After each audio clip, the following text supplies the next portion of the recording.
Chère auditrice, cher auditeur, décidément, les entreprises familiales ne cessent de me surprendre. Dans cet épisode, nous rencontrons Philippe Tixier, président du directoire du groupe Théos. Théos est une entreprise familiale particulièrement engagée autour de valeurs chrétiennes, comme son nom nous en annonce déjà la couleur. J'ai été touché pendant cet épisode de voir comment cet engagement, loin des sentiers battus, a amené cette famille d'entrepreneurs à faire des choix audacieux en termes de gouvernance, de management, de relation avec son écosystème. C'est du précieux et c'est tout de suite dans l'épisode. Tu as repris le flambeau de l'entreprise familiale, où tu as créé ta propre boîte, et tu sens que ton entreprise a besoin de vivre un virage pour devenir plus agile, plus collaborative. Au fond de toi, tu as l'intuition qu'on peut créer un décalage stratégique dans cette boîte par une culture plus humaine et une organisation plus horizontale et responsabilisante. Tu es au bon endroit. Mon nom est Thomas Fiot et au travers de mon métier de coach et d'accompagnateur, j'aide depuis plus de 15 ans des entrepreneurs familiaux à réussir leur pari. Dans ce podcast, je t'aide à trouver de l'inspiration et des idées en te faisant rencontrer des dirigeants familiaux avec des expériences inspirantes et en te partageant des outils impactants pour faire pivoter ton entreprise. Mon intention, c'est que tu trouves ici des clés pour marquer ton empreinte sur ta boîte. Merci de ton écoute. Tu es prêt ? Allez, c'est parti. Chère auditrice, cher auditeur, bienvenue à toi sur le podcast L'entreprise familiale nouvelle génération. Comme tu le sais, sur ce podcast, nous aimons rencontrer des entreprises et des dirigeants qui ont une approche originale, inspirante, parfois même décalée par rapport à ce qui se fait un peu partout. Nous aimons nous inspirer de dirigeants engagés qui osent leurs valeurs et leurs visions. L'intention, c'est de te montrer des chemins possibles dans l'organisation de la gouvernance de ton entreprise, dans les processus de transmission, dans le management des équipes, dans la culture de ton entreprise. Et aujourd'hui, nous rencontrons l'entreprise familiale Théos et son directeur général. Il nous dira un petit peu plus son rôle exact tout à l'heure, Philippe Tixier. Voilà, le nom de l'entreprise annonce déjà la couleur. Voilà, dans ses valeurs, dans sa gouvernance, dans son système de management, l'entreprise familiale Théos s'inspire de l'enseignement social de l'Église, en particulier de l'encyclique du pape François sur l'écologie intégrale. Je vous avoue que dans le monde des affaires, c'est la première fois que je rencontre une entreprise aussi engagée sur cette voie. Et j'arrive dans la rencontre avec Philippe avec beaucoup de curiosité et en même temps beaucoup de respect, car je sais que s'engager, c'est prendre le risque d'être jugé, d'être critiqué. J'ai particulièrement pris conscience de ça avec les recherches de Peter Koenig, dont j'ai déjà eu l'occasion de parler dans un précédent épisode. Ces recherches sur les principes sources. Koenig nous dit qu'au fond, à la source de au démarrage de toute entreprise, de tout projet, de toute entreprise, il y a un dirigeant qu'il appelle source, qui voilà, ose une vision, ose une parole, embarque autour de lui, autour d'elle, un collectif de personnes. Et cette source, eh bien, elle a un rôle particulier dans l'entreprise. Et être source, évidemment, paradoxalement, c'est souvent un dirigeant d'entreprise ou un fondateur. Paradoxalement, c'est aussi un rôle fragile parce que, ben, bien sûr, on s'expose à des projections. Voilà. La source de Théos, si je ne me trompe pas, c'est Éric Chevalier, qui était le fondateur du groupe, et peut-être que Philippe aura l'occasion de nous en dire un petit peu plus, qui est le fondateur et je crois le beau-père de Philippe. Mais vous nous en direz un petit peu plus, Philippe, si vous voulez bien tout à l'heure. Nous allons creuser tout ça dans cette rencontre. Voilà, cher Philippe, bienvenue sur le podcast, l'entreprise familiale, nouvelle génération. Alors dans cet épisode, nous allons explorer l'histoire du groupe Théos, ses valeurs, ses activités un petit peu, et puis comment tout ça se traduit dans la gouvernance, dans le management des équipes. Voilà, nous allons aussi parler un peu de transmission, voir ce qu'il y aurait à se partager sur ce sujet. Ça vous va comme programme, Philippe? Parfait, bonjour Ouais. Thomas. Bonjour et merci d'être là. Et pour commencer, Philippe, est-ce que vous pourriez vous présenter un peu, nous en dire un peu plus sur qui vous êtes, et puis bien, après je vous poserai quelques questions sur le groupe Théos, mais peut-être déjà vous-même, qui Oui, vous êtes, très d'où vous bien. venez. Donc, moi j'ai 48 ans, je suis marié avec Claire, nous avons quatre enfants. Je suis de formation, j'ai une double formation en fait en école de commerce et en philosophie. Et je suis rentré dans le groupe Théos en 2005 via sa filiale principale, le Cèdre, qui est un groupement d'achat. c'est vraiment le core business du groupe. Et donc, j'ai travaillé 12 ans au CEDRE, voilà, à différentes fonctions jusqu'à la direction générale, avant de basculer côté client. Alors, au CEDRE, les clients, on les appelle les adhérents. Donc, je suis allé chez un adhérent du CEDRE, voilà, comme directeur des affaires économiques du diocèse de Besançon, avant d'être rappelé par le groupe en 2024 pour prendre effectivement la direction opérationnelle du groupe. C'est une SAS, donc le titre c'est président du directoire. C'est Voilà, et donc ça. ça fait un peu plus d'un an maintenant que je suis au service du groupe comme opérationnel, et donc voilà, membre de la gouvernance avec d'autres acteurs familiaux, puisqu'effectivement je suis rentré dans le groupe et ensuite je suis rentré dans la famille puisque j'ai effectivement épousé une des filles d'Éric Chevalier qui est fondateur du groupe et qui a 10 enfants. Waouh, waouh. Ah. Je pointe ça puisque c'est à la fois une richesse et en même temps Ouais. une composante importante voilà, de ce groupe familial, le nombre d'acteurs, donc 10 enfants, tous mariés au niveau de la deuxième génération et donc déjà plus de 30 petits-enfants. Ouais. Voilà, donc c'est un élément assez singulier de notre groupe familial. Voilà, une gouvernance qui est déjà, enfin, déjà de nombreux associés et donc une gouvernance très familiale. Ah oui. Waouh. Est-ce que vous nous en diriez un petit peu plus sur le groupe Théos, peut-être ses différentes activités? Il existe depuis combien de temps, vous l'avez peut-être dit, le groupe Théos, et puis ses différentes activités pour voilà, sentir un peu voilà, dans quel Oui, alors en fait, domaine le vous. groupe est né en 1998. Vous l'avez dit, c'est donc Éric Chevalier qui crée d'abord le CEDRE avec une conviction, une intuition qui était d'aider les structures chrétiennes à mutualiser leurs achats pour mieux servir leur mission. Donc, que ce soit un établissement scolaire privé, que ce soit une paroisse, que ce soit une communauté religieuse ou un EHPAD. L'idée, c'était de dégager ces structures du souci des achats en leur proposant une solution d'achat mutualisée avec voilà cette intuition de vouloir que l'économie finalement elle est vraiment pertinente quand elle est au service de l'homme. Donc je le pointe parce que effectivement Eric, je reprends vos mots, est vraiment le dirigeant source. Hmm. Et donc c'est aussi important pour la suite hein, d'être bien connecté à ce qu'il a inspiré et donc voilà une certaine vision de l'économie. Donc ça c'était en 98. Un autre jalon important ça a été 2003 où donc avec Odile, son épouse, il décide de créer le groupe Théos. Donc c'est une holding qui avait pour et qui a toujours pour mission de soutenir donc non seulement le CEN, mais d'autres projets d'entreprise porteurs de sens. Voilà et donc pour la plupart enracinés effectivement dans la pensée sociale chrétienne. Voilà. Et puis donc depuis, bah, le groupe s'est développé avec voilà un désir de transmettre aussi.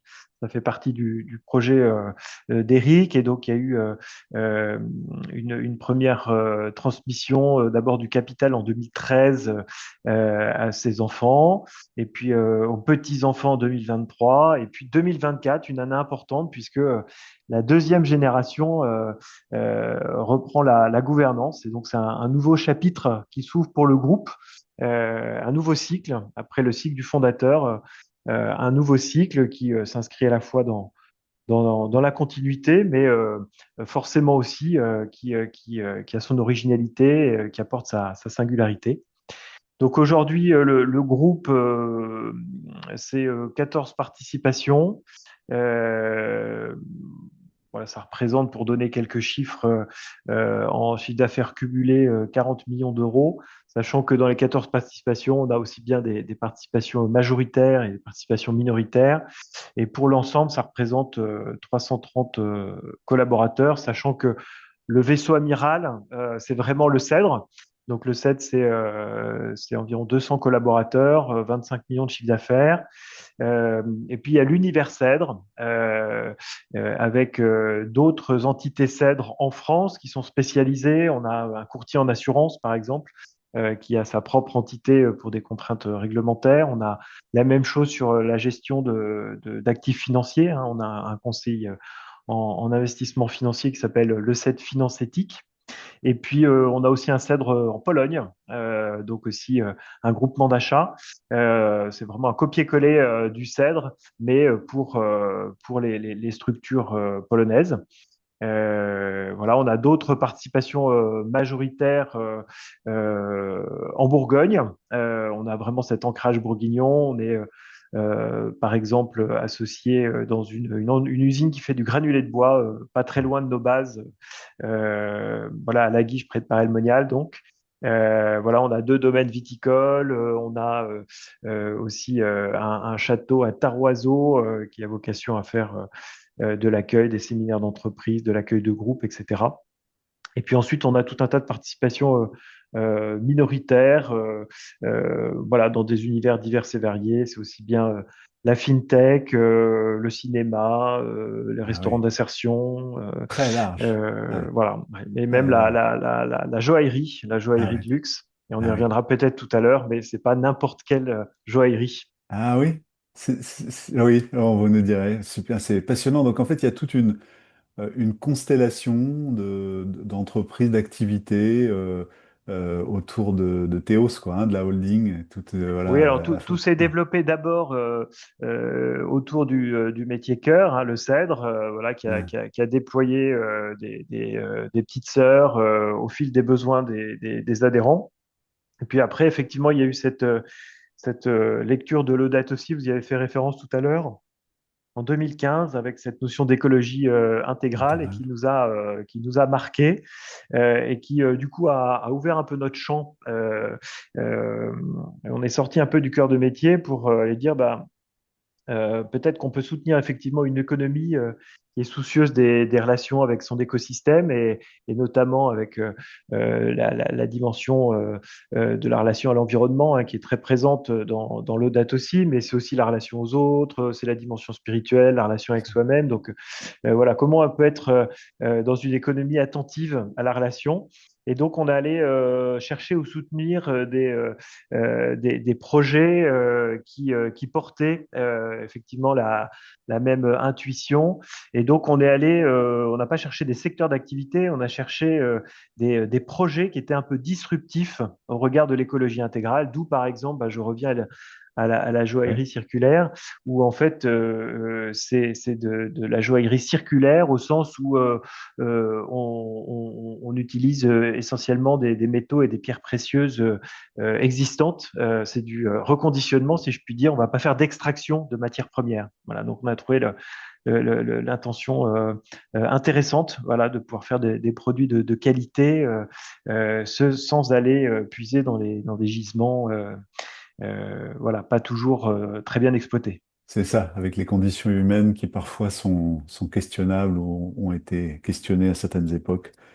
Waouh, passionnant.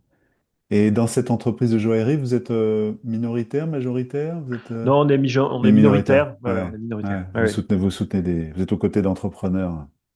Tout Chouette. à fait. En fait, le groupe Théos est en fait se définit comme tel maintenant, hein. C'est un groupe d'investissement familial Ouais, ancré en Bourgogne. Donc c'est vrai que on a une attention particulière au territoire sur lequel on est implanté.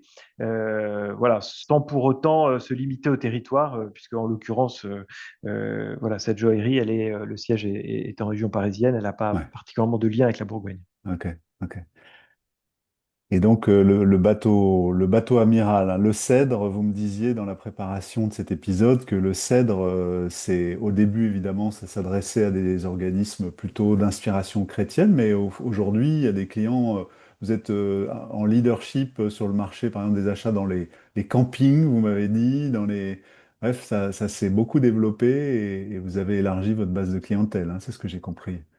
Tout Ouais, à fait. C'est ouais, parti effectivement d'un service auprès des structures chrétiennes, beaucoup ouais, associatives. Et puis voilà, ça s'est déployé. Donc dans le milieu associatif, hein, on a 13 000 adhérents aujourd'hui. 80% sont des associations diverses et variées, beaucoup dans le médico-social, beaucoup dans l'enseignement notamment. Mais on s'est aussi développé voilà, sur les PME. Euh, et effectivement, en particulier, on est sur certaines niches. Voilà, on est leader sur le marché effectivement de l'hôtellerie de plein air, des Total campings. Retail. Ouais, Voilà. ouais. chouette. Alors, l'enseignement social de l'Église, en particulier le Laudato Si, oula, je prononce mal, la Laudato Si, l'encyclique du pape François sur l'écologie intégrale, donc vous l'avez redit, sont des sources d'inspiration qui sont très importantes pour vous.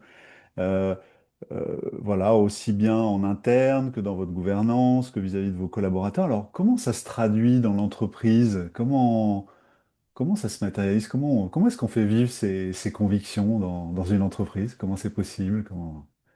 Oui, alors déjà, ces convictions, euh, en fait, elles étaient portées par le fondateur sans forcément les raccrocher à un système de valeurs défini, explicite. La doctrine sociale de l'Église, voilà, il l'a pratiquée d'abord sans la connaître. Euh, En fait, ce sont des principes, hein, c'est pas un mode d'emploi. Donc, quand on parle de pensée sociale chrétienne, et puis surtout, c'est pas réservé aux chrétiens, c'est vraiment un système de valeurs universelles.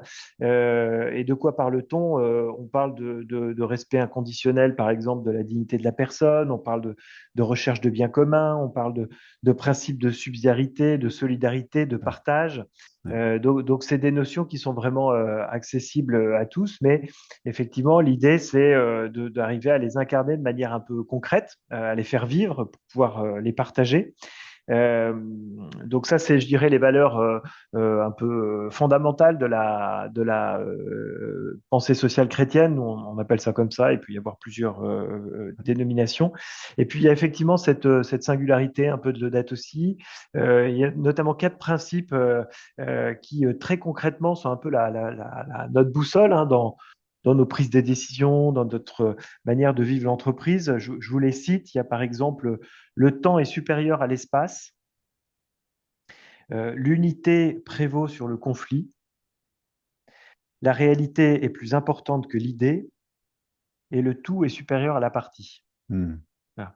Donc voilà, on imagine assez bien avec ces éléments comment ça peut être effectivement des outils pour discerner des choix d'investissement, des situations de management.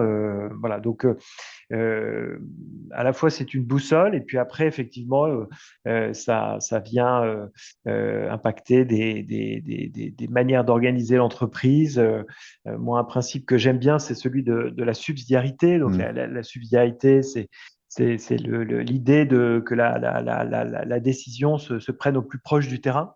Voilà.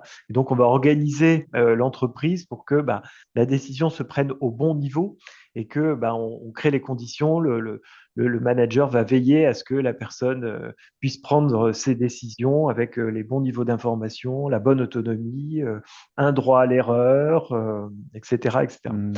Ça veut dire que vous avez distribué ou redistribué du pouvoir sur le terrain, du pouvoir d'agir auprès des collaborateurs.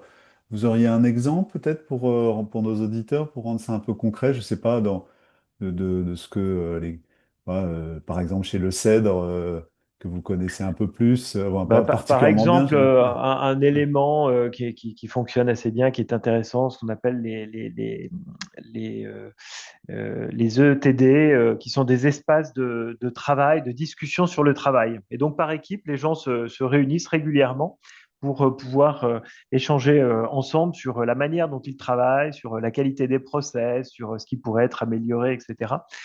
Donc, en fait, on essaie de rendre les gens acteurs de leur poste, de leur mission, de leur environnement de travail. Et donc, chacun est contributeur, en fait, à son travail. Donc, il y a une volonté de toujours être à l'écoute des collaborateurs pour qu'ils puissent être voilà, pleinement participatifs, pleinement responsables. Euh, L'entreprise Le Cèdre, depuis le début, a vécu de ses valeurs et ça s'est incarné Mhm. régulièrement. En fait, on se Mhm. remet en question sur la manière dont on peut progresser sur ces sujets. Moi, je me rappelle par exemple de l'époque de l'entreprise libérée. Voilà, Ouais, ouais, on a lu comme beaucoup le petit livre jaune là, ouais. voilà qu'on a mis en D'Isaac place, Getz, ouais, voilà, d'Isaac ouais. Getz et de Laurent Barbaché. Et voilà, donc on a, on a mis ça en place. Il y a des choses qui ont bien fonctionné, d'autres choses qui ont moins fonctionné. Donc, petit à petit, en fait, l'entreprise se développe en testant. On est assez Hmm. audacieux en fait Hmm. sur ces notions-là. Et, donc, ben, on arrive finalement à un système probablement un peu unique parce que voilà, on a eu notre chemin et voilà.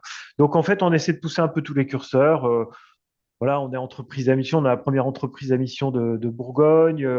On met le paquet, par exemple, sur des choses sur la formation. On a un budget important par personne. On a déployé tous les dispositifs, je pense, de reconnaissance individuelle et collective. On a un accord, par exemple, de participation d'intéressement qui est de l'ordre de 30%. Hmm. Euh, Ok. voilà, on Et essaye là, c'est ouais. un acte fort, ça, hein, ouais, ok. Ok. Voilà, on essaye d'être cohérent aussi sur ces questions des conditions de travail. Cette année, on a fait une extension sur le siège du Cèdre et on a pensé à un bâtiment dit exemplaire au regard des autorités administratives, au sens où, par exemple, il y a plus de 50% de réemploi sur tout ce qui est secondes œuvres. Voilà, Hmm. donc un bâtiment voilà, quand il y a 20% de réemploi, on considère qu'il est déjà très vertueux. Bah, nous, on est à 50%, vous voyez. Hmm. Hmm. Voilà, donc il y a, bah, sur tous les sujets, quand on prend un sujet, en fait, on essaye effectivement de l'adresser avec ces fameux principes que j'évoquais tout à l'heure. Hmm. Voilà, par souci de cohérence. Et parce qu'on est convaincu que bah, voilà, quand vous êtes attentif à la dignité des personnes et que ce soit des collaborateurs, des fournisseurs, nous on est au niveau du Cèdre, donc on est groupement d'achat, donc on est dans des relations commerciales, de négociation, etc. Ben voilà, comment est-ce qu'on peut être attentif dans une négociation à négocier des prix justes, à ce que toutes les parties prenantes s'y retrouvent. Hmm. Hmm. Euh, voilà, à intégrer aussi nos valeurs. Aujourd'hui, il y a 25% de la note pour le référencement des fournisseurs au Cèdre qui sont sur des critères d'écologie intégrale. Voilà, donc ils Ok. vont, ce que je disais tout à l'heure, qui vont être attentifs voilà, à la gouvernance, à l'impact environnemental, etc. Hmm. Ouais, ouais. Donc vous expérimentez, je sens, plein de choses autour de ces valeurs, à la fois dans la manière de manager les équipes, voilà, où il y a eu un chemin autour de jusqu'où on peut aller dans le pari de la confiance, hein. J'imagine que vous avez peut-être laissé les rôles des managers, mais les choses ont dû sûrement évoluer avec le temps dans la manière d'exercer son rôle de manager chez le Cèdre ou dans les activités que vous gérez en direct, mais j'entends également dans la redistribution de la valeur, de la richesse, hein. 30%, c'est 30% du résultat, peut-être, qui Tout est à fait, ouais, redistribué. ouais, tout à fait, ouais. Ouais, c'est tout à fait inspirant.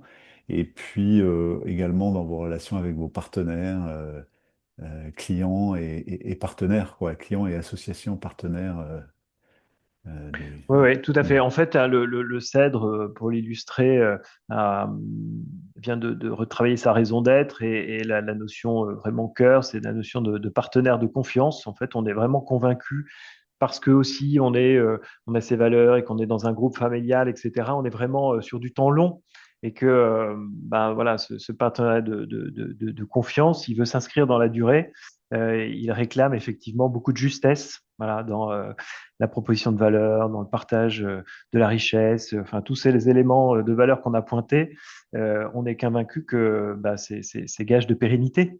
Hmm. Voilà, quand vous Hmm. soignez toutes ces relations, eh bien, a priori, elles ont envie de perdurer dans le temps. Ouais, ouais. Puis j'entends aussi cet ancrage territorial, hein, dans la plupart de vos activités, quelque chose autour de faire autour de nous autant qu'on peut.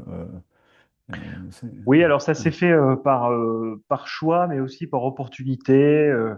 Euh, si je donnais l'exemple tout à l'heure de BGI, là, cette usine qui fait des granulés de bois, l'histoire est intéressante. Je vous la partage rapidement. C'était pendant le Covid où effectivement voilà, on était accompagné avec beaucoup d'aides de l'État. Le business model du Cèdre fait qu'on n'avait pas spécialement besoin de ces aides.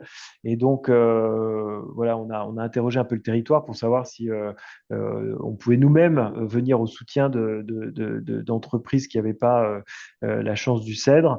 Et bon, finalement, il y avait tellement d'argent que personne n'a levé le doigt pour prendre notre proposition. Mais par contre, un élu local nous a proposé de nous mettre en lien avec un porteur de projet qui avait un beau projet, mais lui, pour le coup, pas les moyens de le financer. Et c'est comme ça qu'on est rentré dans cette aventure où on a pris des risques parce on n'était vraiment pas dans notre zone de confort. On est une société de service, voilà, se lancer dans l'aventure une aventure industrielle. Euh, voilà, mais ça faisait sens parce que voilà, on était sur le territoire et que voilà, pour nous être acteurs du territoire, ça peut aussi légitimer le fait de prendre des risques.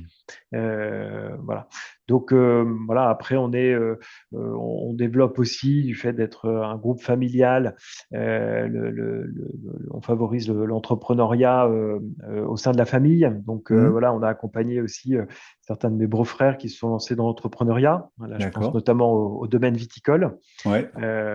Voilà, et D'où donc ils d'où ont vos fait prises de participation dans le domaine viticole que vous évoquiez tout à l'heure. Ouais. absolument. Ouais. Voilà, donc là, on y est allé pour des raisons familiales parce que Ouais. voilà, un de mes beaux-frères a voulu se lancer, donc on l'a accompagné dans cette aventure et on l'accompagne encore. Excellent. Excellent.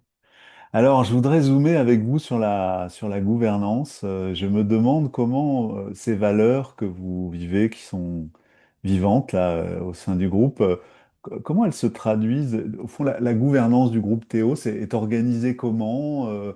Et comment ça se traduit dans la gouvernance. Dans la préparation, j'ai trouvé qu'il y avait des choses très originales, mais je préfère que ce soit vous qui les décriviez. Voilà, comment ça se traduit ça, comment... Donc vous êtes en mode, on appelle ça dualiste, c'est-à-dire il y a un directoire et un conseil de surveillance, mais chez vous, le conseil de surveillance a un nom particulier. Oui, alors Ouais, effectivement, bon, déjà, ouais, je l'ai dit, effectivement, c'est un actionnariat 100% familial. ouais, Et donc, bah, la gouvernance, elle se construit parce qu'on n'est que à la deuxième génération. Mais comme on est très nombreux, on a eu une attention particulière à investir ce sujet de la gouvernance, voilà, pour qu'elle puisse être vécue de manière apaisée, dynamique, embarquante, voilà. Et donc, effectivement, il y a eu, on est passé d'une SARL à une SAS, avec donc une structuration, avec effectivement un conseil de surveillance qu'on appelle un conseil de surveillance et d'accompagnement, ouais. et puis un directoire, voilà, donc qui est une mission opérationnelle, et donc qui est lui-même a effectivement un comité de pilotage, donc au niveau de la holding, qui est une holding d'animation. On a décidé de remonter un certain nombre de services support. Donc, sur la holding, on est une vingtaine avec un service comptabilité, un service RH, un service écologie intégrale. Euh, voilà. Et donc, pourquoi un conseil de surveillance et d'accompagnement? Bah, précisément, c'était pour signifier l'intention de cette gouvernance et de ce conseil qui a vraiment pour but d'être au service du dirigeant, au service de la réussite du dirigeant. Euh, voilà, qui n'est pas simplement un conseil qui vient relever les compteurs ou voilà. Donc il y a à la fois il y a eu, et c'est l'expérience d'Éric Chevalier, la volonté de soutenir l'entrepreneuriat. Donc tous nos dirigeants sont aussi actionnaires voilà, des entreprises. Voilà, on est souvent, alors les choses ont évolué dans le temps évidemment, mais toutes les créations d'entreprises, on était sur des ratios de 70-30, hein, 30% pour le dirigeant qui se lançait dans l'aventure, accompagné par le groupe. Euh, voilà, et donc l'idée, c'est à la fois de permettre l'entrepreneuriat, la créativité, la prise de risque, mais en favorisant un environnement qui permette à la personne aussi bah, voilà, de prendre du recul, de prendre de la hauteur, d'avoir un vis-à-vis avec lesquels voilà, il peut Hmm. challenger sa stratégie, Hmm. etc. Et donc, Alors, ouais, ouais. ouais. Allez-y, je Donc vous on en a mis prie. en place cette structuration, puis maintenant on essaye de la faire vivre. Donc au niveau du groupe, alors ce que je dis au niveau des groupes est vrai aussi au niveau de certaines filiales notamment. Au CEDRE, on retrouve la même structuration avec un conseil de surveillance et d'accompagnement et un directoire. Euh, et donc pour le groupe au démarrage, le conseil de surveillance il était exclusivement familial. Et comme beaucoup de groupes familiaux, on le fait évoluer pour effectivement à la fois bien incarner les valeurs de la famille avec des représentants familiaux et en même temps enrichir ce comité avec des expertises indépendantes, diverses et variées. Donc, pour ce qui est du groupe Théos, on a 7 membres avec 4 familiaux et 3 administrateurs indépendants. Et alors, les indépendants, évidemment, dans le respect de la confidentialité de ce qui peut être partagé là, mais c'est quel genre de profil, quel genre de compétences au fond, hein? Je pense que c'est une question que se posent beaucoup de dirigeants au fond, c'est de dire, mais je ferais bien venir des extérieurs, mais au fond, c'est quoi? C'est un généraliste qui a juste fait une école d'administrateur indépendant ou il vient avec une vraie expertise et c'est quoi votre pratique Alors, c'est une pratique qui a pas beaucoup d'historique encore, hein, donc ouais, on avance en marchant. Et, je dirais que euh, nous, on a des conseils de surveillance qui sont des mandats de 3 ans. ouais. Et donc, selon effectivement les mandats, on peut avoir des besoins différents. Voilà, nous, on est en phase de structuration. En l'occurrence, on a fait appel à un administrateur qui vient d'un autre groupe familial qui a plus d'historique et qui est plus important. Hein, donc, il vient effectivement nous partager son expérience de groupe familial. On a fait appel aussi à un financier, un pur financier, parce que alors nous, on est plutôt d'une culture entrepreneuriale, voilà. Sauf que quand effectivement on est un groupe d'investissement, euh, il faut aussi avoir une bonne maîtrise de la pratique de l'investissement. Donc voilà, on a souhaité se doter dans le conseil de surveillance de quelqu'un qui avait une belle expertise à ce niveau-là. Et puis, en l'occurrence, on a un troisième administrateur, euh, voilà, qui est plutôt un chercheur en management, voilà, et qui, voilà, nous aide aussi avec, voilà, un autre prisme.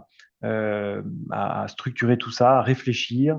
Voilà, donc on a quelque chose d'assez voilà, d'essais divers comme compétences. Voilà, c'est vraiment l'ouverture en fait, hein. C'était le désir de pouvoir ouvrir ce conseil de surveillance très familial à des compétences diverses et donc Hmm, complémentaires. hmm. Voilà, pour renforcer la robustesse du conseil. Ouais. Hmm, passionnant. Et sur votre site internet, j'ai vu apparaître, il n'y a pas l'évêque aussi qui a été dans votre conseil de surveillance à un Alors moment? là, vous faites référence au site internet du CEDRE. Ah, c'est le CEDRE, c'est Voilà, en fait, on, différent. on Ok, vient de ouais, refaire la plateforme de marque ok, du groupe Théos. Donc, vous allez bientôt avoir un ouais, site ouais, internet ouais, ouais. qui va expliquer tout ça. Mais au niveau du CEDRE, on a la même structuration au niveau de la gouvernance avec un CSA, un directoire. Bah là, pour le coup, effectivement, le CSA, on l'a ouvert, voilà, en fonction des besoins de l'entreprise. On a effectivement un évêque émérite, voilà, qui vient représenter un peu l'institution, puisqu'on travaille beaucoup avec l'institution ecclésiale, mais on a aussi un économiste de renom, on a 2 entrepreneurs, 3 entrepreneurs, voilà, on a trois Hmm, entrepreneurs, un évêque et hmm, un hmm. économiste. Ouais. C'est ça, c'est ça, c'est le CEDRE que j'ai vu sur internet. Ah ouais, super, super. Et comment vous, donc si on revient au niveau du groupe Théos, ce conseil familial et ce conseil de surveillance et d'accompagnement. Alors vous, en tant que président du directoire, vous y êtes pas, vous y êtes Non, vous moi je aussi? suis pas Ouais, membre. ouais, Alors ouais. C'est voilà, ça, alors hein, ouais, dans la logique moi je travaille juridique. en Ouais, étroite collaboration avec le président du conseil de surveillance, qui ouais. est un de mes beaux-frères. Oui, tout à fait. Et puis voilà, c'est moi qui anime les conseils de surveillance, mais comme invité et pas Ah, membre. vous venez quand même, mais en tant qu'invité. Voilà, bah oui, parce que Ouais, voilà, on définit l'ordre du jour et c'est moi qui porte les sujets en tant qu'opérationnel, d'accord. euh, mais je suis pas membre du conseil, donc je n'ai pas de Ouais. droit de vote, Vous n'avez pas de droit de vote, mais voilà. vous y êtes néanmoins présent, ce qui est pas anodin en termes de. Oui, oui, ok. Mais vous êtes plus dans un rôle pratique d'organisation, Bah de surtout préparation. oui, et puis c'est moi qui apporte les contenus comme Ouais, c'est opérationnel, ça. voilà, Et, avec aussi l'intervention de mes équipes, le DAF, on a un directeur du développement aussi, voilà, qui participe à à l'animation de ces conseils. Voilà, mais simplement on est invité et donc on n'est pas membre de droit et donc c'est pas nous qui ouais, participons pas ouais, au vote. Mm. ouais, ouais. Et comment sont organisées ces rencontres de ce conseil de surveillance et d'accompagnement? Est-ce que c'est, je dirais, des réunions assez classiques comment vous faites pour rendre ça vivant, intéressant, stimulant pour l'entreprise, d'autant plus que vous avez, j'allais dire la chance, mais en fait, c'est pas la chance que vous l'avez provoquée. Vous avez mis des extérieurs aussi, donc qui apportent un regard complémentaire. C'est un moment de regard croisé sur l'entreprise et le groupe et les différentes activités du groupe. Comment vous vous y prenez? Est-ce que vous avez, je sais pas, des choses que vous apercevez des bonnes pratiques que vous avez pu observer dans ce conseil de surveillance et d'accompagnement qui pourraient être, qui fonctionnent et qui, j'imagine, vous avez expérimenté tout plein de choses. Oui, Comment? alors l'ambition là de ce démarrage de nouveau cycle, c'est vraiment de professionnaliser l'entreprise un peu à tout niveau et aussi au niveau de la gouvernance. Donc autant moi je suis un familial avec une expérience assez conséquente sur l'entreprise, le core business, et donc j'ai souhaité aussi dans cette ambition de professionnaliser embauché un directeur du développement voilà, qui a eu pas mal d'expérience dans des boards pour voilà, aider à structurer des gouvernances et à animer effectivement des boards. Et donc, voilà, tout ça participe beaucoup à la manière de structurer nos réunions pour qu'elles soient à la fois euh, très nourrissantes parce que c'est des lieux de décision, mais c'est avant tout des lieux d'information et de formation des administrateurs familiaux. On porte ce souci-là, hein, d'avoir une gouvernance qui soit bien formée pour prendre les bonnes décisions. Et donc, on oriente l'ordre du jour et l'animation de ces conseils pour bah, que ce soit aussi des lieux de formation. Comment vous faites? Comment vous Bah, faites? concrètement, il y a une partie, donc ces conseils de surveillance, il y en a quatre ou cinq par an, ils sont sur une journée et on porte le souci de faire intervenir notamment les dirigeants de nos filiales pour qu'ils viennent bah, présenter leur entreprise, leur actualité, leurs défis. Et ce qui a l'avantage de mettre de la chair aussi, vous voyez, autour de projets. On ne fait pas que de regarder des tableaux de suivi, des tableaux de bord. Voilà, on est à l'écoute d'histoires vécues, d'histoires. Donc on est un groupe on est très incarné en fait, hein. On est attentif à ce que effectivement les, euh, les différents niveaux de la gouvernance se connaissent, se rencontrent. À titre d'exemple, je fais une petite incise. Euh, Chaque année, on organise un temps groupe, donc on invite début janvier l'ensemble des dirigeants, l'ensemble des collaborateurs des filiales, donc on est 230, 240, voilà, pour partager un peu sur la vie du groupe. Et cette année,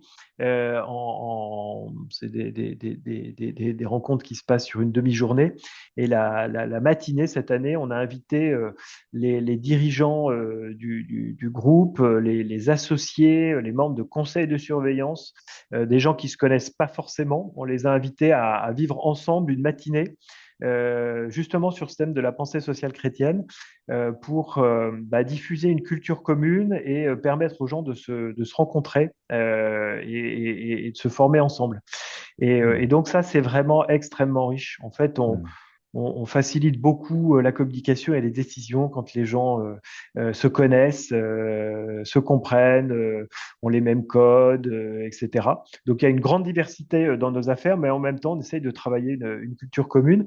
Et donc voilà, cet esprit, on essaie aussi de le faire vivre dans nos conseils de surveillance, donc avec notamment une intervention des dirigeants.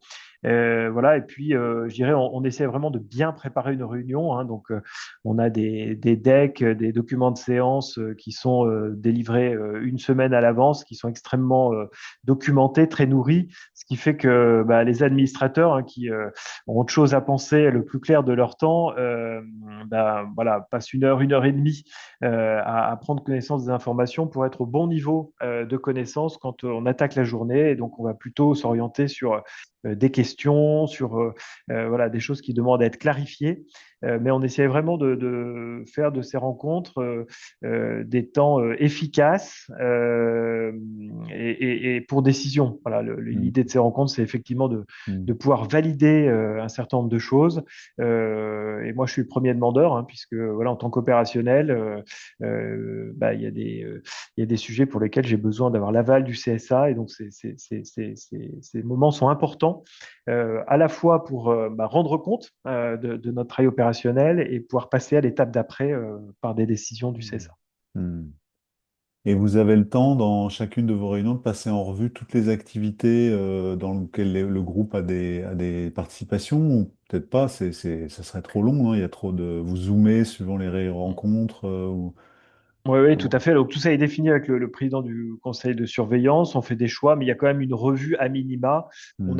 Voilà, on a des outils qui nous Voilà. permettent effectivement d'avoir des synthèses voilà, qui sont facilement accessibles. Et ensuite, on fait des focus en fonction des besoins. Mm. Ouais, ouais. Et puis il y a ces temps, vous avez évoqué à la fois de rencontres entre l'écosystème que vous provoquez, puis des temps de rencontre que vous aimez faire sous forme aussi de formation, c'est-à-dire enfin, se rencontrer et s'enrichir ensemble autour de quelques thématiques importantes, culturelles, notamment, vous avez parlé de la doctrine sociale de l'Église, notamment, voilà, qui est peut-être un exemple récent.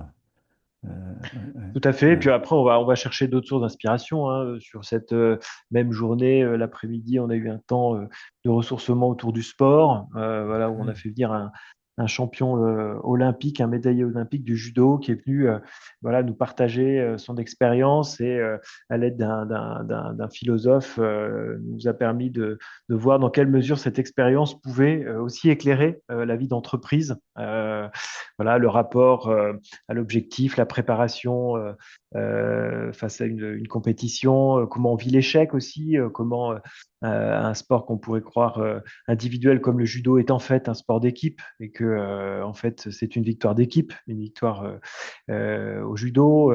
Voilà, donc c'est intéressant de pouvoir transposer cette expérience dans l'entreprise et donc ça vient nourrir aussi une dynamique de groupe, un partage de valeurs. Vous voyez, c'est pas simplement des valeurs pensée sociale chrétienne très C'est théorique. ça, Tout ça, c'est ça. effectivement, ça doit prendre cher. Et donc, les Hmm. gens le rendent concret dans le quotidien de leur métier, de leur pratique.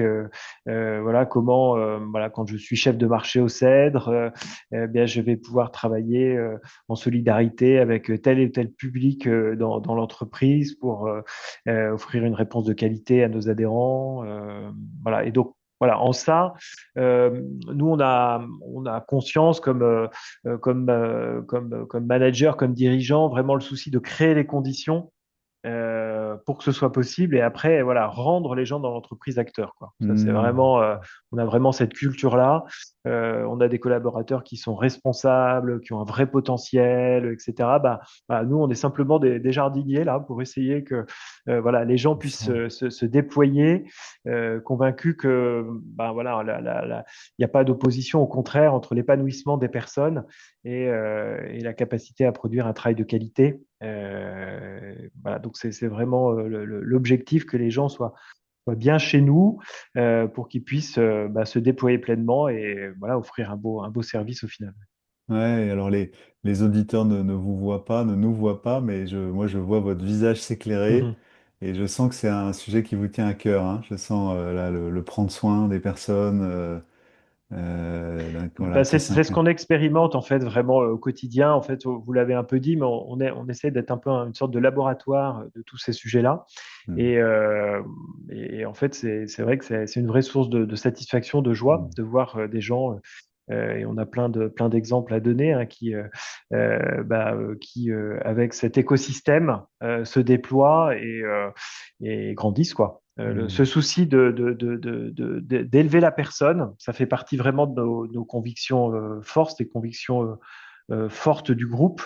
Euh, voilà, nous, il y a la question du territoire qui est importante, il y a la question d'élever les personnes, et puis il y a la question du rapport au temps long. Mm. Voilà, c'est un peu les Mm. trois notions C'est qu'on essaie ça, de travailler. c'est ça.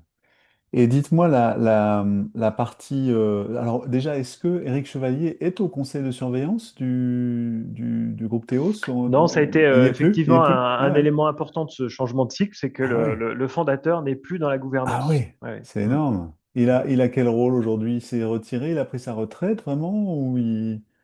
Oui, alors de fait, il a pris sa retraite, mais ce qui ne l'empêcherait pas d'être dans un board. Donc il est encore associé du groupe, il a encore une part dans le groupe. Et puis après, il est au service, c'est-à-dire que voilà, sur certains sujets, il est mandaté par le groupe pour voilà, pouvoir nous aider sur tel ou tel sujet. Hmm. Mais effectivement, il n'est plus dans la gouvernance aujourd'hui, Ouais. donc c'est effectivement voilà une étape importante aussi pour lui qui a fondé le groupe. Tout ça, c'est lui. Ah Donc ouais. voilà, accepter de transmettre, c'est aussi ça. Oui, c'est ça, hein, Ouais. de se dénuder, de lâcher, hein, et ça, je reconnais bien vos valeurs là.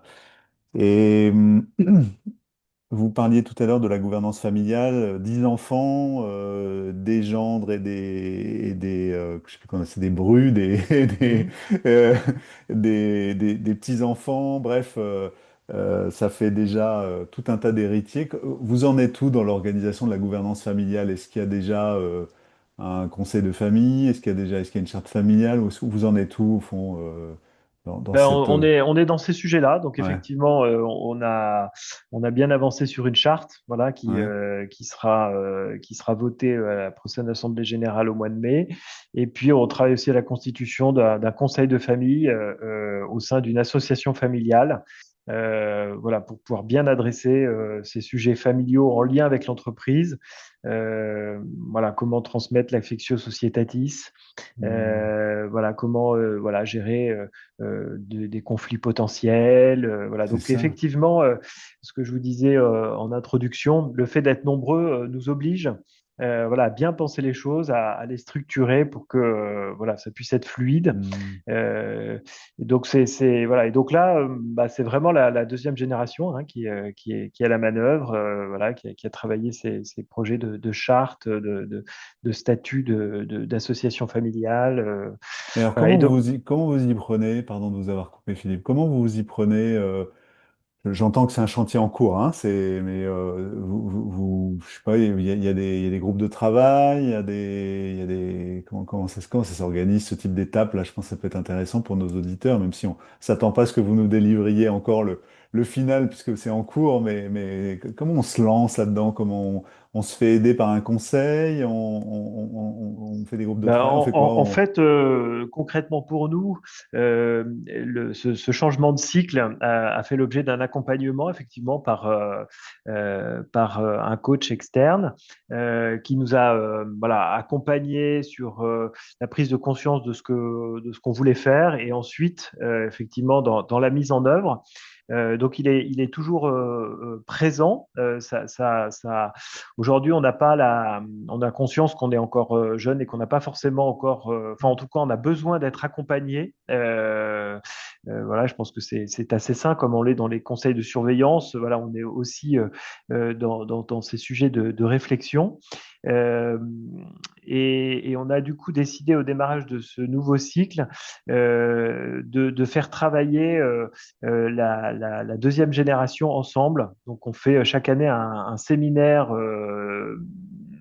exclusivement G2 pour vraiment que chacun puisse prendre ses responsabilités Et j'avoue que c'est un sujet euh, très, très, très satisfaisant. Donc c'est vous, vos beaux-frères, belles-sœurs, etc. C'est ça, deuxième Voilà, génération, hein? exactement. Ouais, Ouais, ouais, ouais, ouais. tout à fait. Et donc vous vous Euh, retrouvez une à deux fois par an, en une alors, on journée se pour... retrouve en plénière au moins une fois par an. Et Hmm, puis après, effectivement, c'est là qu'il peut y avoir des groupes de travail qui se mettent en place. hmm, Voilà, en fonction des appétences et des compétences de hmm, la disponibilité de chacun. Donc là, par exemple, il y a effectivement un groupe qui travaille sur les sujets d'association familiale. Voilà, moi, j'avais eu besoin aussi de réfléchir à la stratégie d'investissement du groupe. Bon, bah, voilà, j'avais demandé si parmi la G2, certains voilà, voulaient aussi se mobiliser sur ce sujet-là. On avait aussi eu l'appui d'aide externe. Voilà, donc tout n'est pas formalisé. On va vers une formalisation un petit peu de tout ça pour assurer la pérennité. Mais aujourd'hui, il y a pas mal d'animations. Voilà, on porte le souci pensant qu'il y a un vrai enjeu pour voilà, pour qu'on soit responsable effectivement de ce dont on a hérité et qu'on souhaite transmettre. Bah, il faut hmm. s'y investir. Voilà, il faut s'y C'est ça. investir. Et donc, ça, c'est pour le coup la force du nombre, c'est il y a beaucoup de talent, il y a beaucoup de compétences. Voilà, donc euh, pour l'instant, c'est comme ça. Peut-être que ça va évoluer. Hein. Quand l'association familiale sera bien en place, les choses seront encore plus organisées. Pour l'instant, il y a un gros travail de la G2. Et puis, on essaye déjà d'intégrer un peu la G3, donc, qui est encore assez jeune. Mais Comment vous faites alors? Comment on fait? Ils sont encore là pour le coup, c'est des ados, c'est des enfants, des ados, des oui, peut-être alors jeunes il commence à y avoir adultes. Ouais, des jeunes adultes, ouais. mais Comment voilà, on qui ont la fait là vingtaine d'années. ouais, Ben, pour on essaye commencer? d'être attentif. Vous voyez, ben, encore la semaine dernière, j'ai un de mes fils qui a fait un stage au CEDRE, donc ça passe par par les Les stages. stages, ouais, C'est de la formation aussi pour eux, ouais. même si voilà, il travaillera pas forcément dans le groupe, mais au moins voilà, il a une connaissance du groupe qui, si demain il a un mandat dans une entité, un conseil de surveillance ou autre, ben voilà, il aura eu cette expérience au sein de l'entreprise. Voilà, donc ça nous paraît très très important, la formation. Donc elle peut prendre Hmm. plusieurs formes, mais voilà, à leurs âges, c'est notamment beaucoup la question des stages. Euh, voilà. Après, l'affectio societatis, ça va être une des missions de l'association familiale d'organiser des temps, des week-ends, voilà, avec des temps aussi bien conviviaux que des temps aussi d'information sur l'entreprise. Et donc, ce qu'on a déjà un peu posé dans la gouvernance, c'est que il y aura des sièges réservés à la G3, voilà, qui ne seront pas simplement consommateurs, mais aussi acteurs pour l'organisation de ces temps voilà, de formation et de convivialité. Hmm. Je sens que c'est une effervescence de plein de choses qui sont en train de se préparer là pour structurer cette gouvernance familiale. Et c'est Oui, chouette. ben, Ouais, encore une ouais. fois, quand on fait partie du FBN, Family Business Network, comme beaucoup de groupes familiaux, et donc c'est intéressant de voir comment d'autres fonctionnent.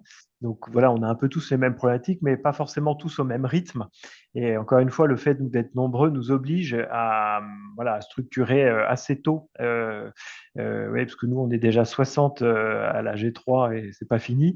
Euh, voilà, beaucoup de familles sont 60 au bout de la G4 ou G5. Hmm. Donc voilà, mais du coup, effectivement, c'est très stimulant et voilà, c'est très agréable de pouvoir travailler comme ça aussi en famille. Là, on a notamment travaillé avec les associés la plateforme de marque Oui. du groupe. Voilà, donc il faut appel aux valeurs, à des choix graphiques, Hmm. etc. Et Hmm. donc voilà, ces occasions de travail ensemble sont aussi Oui.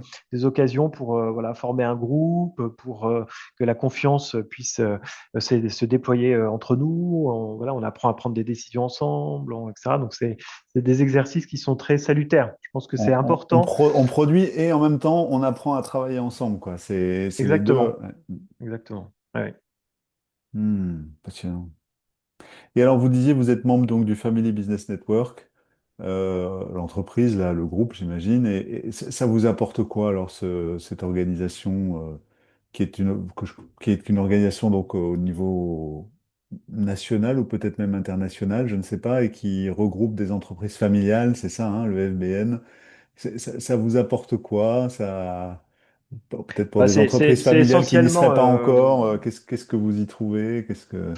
bah, c'est précieux par le témoignage en fait des membres. Hein. Hmm, C'est-à-dire on a tous les groupes familiaux ont les mêmes problématiques. hmm, Et donc, c'est très intéressant de se nourrir de l'expérience des uns des autres, voilà, pour aller plus vite, pour éviter de se prendre les pieds dans le tapis. Et puis, au-delà de ça, bah, il y a ces valeurs partagées, hein, le fait d'être un groupe familial, il y a forcément des constantes, voilà, sur le rapport au temps long, voilà, sur un esprit. Et donc, c'est vraiment des rencontres de qualité. Et hmm, puis, c'est des rencontres voilà, qui sont efficaces parce que, ben, hmm. voilà, encore une fois, alors, c'est des rencontres qui peuvent être aussi thématiques. Voilà, nous, je vous l'ai dit, on est sur ces sujets de création d'une association familiale. Ben voilà, il y a des rencontres qui sont organisées précisément sur ce thème-là. Donc évidemment, voilà, on a des experts, on a des outils qui nous aident aussi à avancer par rapport à là où on en est, quoi. Mm. Ça, vous y trouvez à la fois des partages d'expérience et de l'expertise intéressant. Et Philippe, moi, j'approche de la fin de mes questions, mais je me demandais quelle est la question que j'aurais dû vous poser, que je vous ai pas posée et qui manque là? Est-ce qu'il y a une question à laquelle vous aimeriez répondre? Vous vous dites ça manque là dans notre rencontre. Ben, je sais pas, peut-être effectivement, on a déjà pas mal abordé, mais qu'est-ce qui singularise vraiment voilà, un groupe familial Ouais, euh, en tout cas, moi, tel que je le vis et tel que je perçois les attentes des collaborateurs, euh, c'est ce rapport de confiance en fait entre une famille et des équipes. Et donc la nécessité pour la famille d'être à la hauteur des attentes, c'est-à-dire de faire le travail, de bien se structurer, de bien s'organiser pour être à la hauteur de la confiance en fait qui nous est faite. Hein. Et donc voilà, ce que les collaborateurs attendent, c'est d'avoir de la vision, de la stratégie, de la perspective. Et nous, c'est vraiment voilà, ce qu'on essaye de partager au début de ce second cycle. Euh, voilà, le cycle du fondateur, c'est le cycle des intuitions. Euh, le second cycle, avec encore une fois un collectif important, ben, c'est un cycle où on doit effectivement euh, pas être simplement dans l'intuition, mais voilà, dans la stratégie, voilà, montrer un chemin. Voilà, et donc c'est ça, je trouve, qui est intéressant, c'est qu'on a un rapport au temps qui est assez différent peut-être que dans d'autres entreprises. Et voilà, pouvoir apporter de la clarté aux collaborateurs, ça c'est voilà, c'est quelque chose hmm, qui hmm, on sent qu'on a une attente forte, voilà, et c'est ça. voilà, on essaye d'être à ce rendez-vous-là en tout cas. Ouais. Ouais, c'est ça, hein, Mm. et travailler, j'imagine, hein, enfin, c'est ce que j'observe même, hein, quand on est collaborateur d'une entreprise familiale, quelque part, enfin, c'est pas anodin, quelque part, on fait un peu partie j'ai déjà entendu le terme, un peu du deuxième cercle familial, quelque part, un peu, et ça crée un attachement très particulier à l'entreprise, et en même temps, j'entends que de l'autre côté, en tant que famille, vous êtes attentif à être à la hauteur de cette confiance qui vous est faite. Et voilà, et de tracer une route. Et je sens que là, il y a un gros travail. Vous êtes en train de balayer devant votre porte au sens de vous organiser. Il y a une deuxième génération qui est nombreuse et puis voilà, une troisième qui s'annonce également encore peut-être encore plus nombreuse. Et donc, vous êtes déjà en train de faire tout un travail de structuration, d'organisation. Merci Philippe pour cet échange et votre authenticité. Nous voilà au terme de notre épisode. Chères auditrices, chers auditeurs, j'aurai plaisir à vous retrouver dans 15 jours pour le prochain épisode du podcast L'entreprise familiale nouvelle génération. En attendant, je vous souhaite bon vent dans vos activités. À bientôt.